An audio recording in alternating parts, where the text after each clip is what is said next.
Assalamu alaikum warahmatullahi wabarakatuh.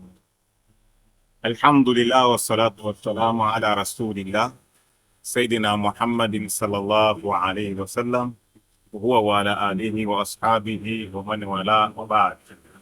Naam, wapenzi watazamaji wa channel yetu ya YouTube ya Imamu Amri Mrisha, leo kabisa ni kwa mara nyingine tukijuzana faida mbalimbali miongoni mwa faida zinazopatikana katika miti au katika mimea.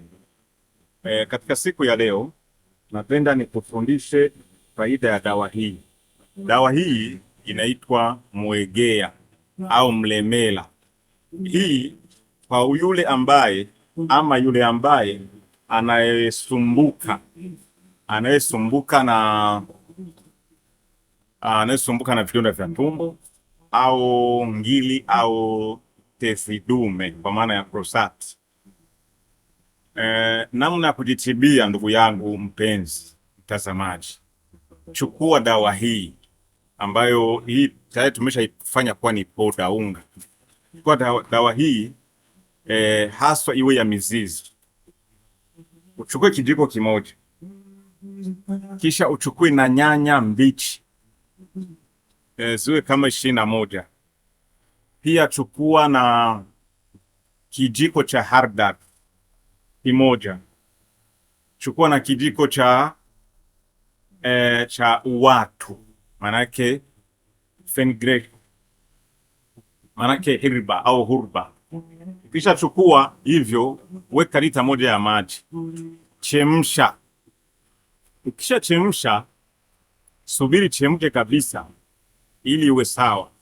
Alafu utachuja, weka kwenye chupa lako au weka kwenye chombo chako ulichokiandaa mwenyewe.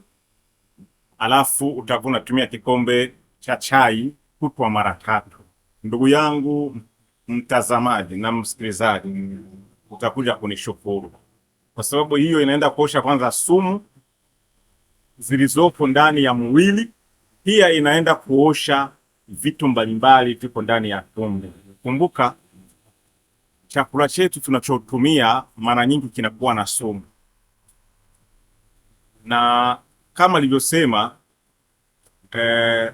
Mtume wetu Muhammad sallallahu alaihi wasallam, tutumie chakula kama dawa, wala tusitumie dawa kama chakula. Kama wewe ni mgeni katika channel yetu ya YouTube ya Imamu Amri Mrisha, usisahau kusubscribe ili tunapotoa somo jipya uwe wa kwanza kulipata. Asanteni sana kwa wale ambao mnapenda kufuatilia.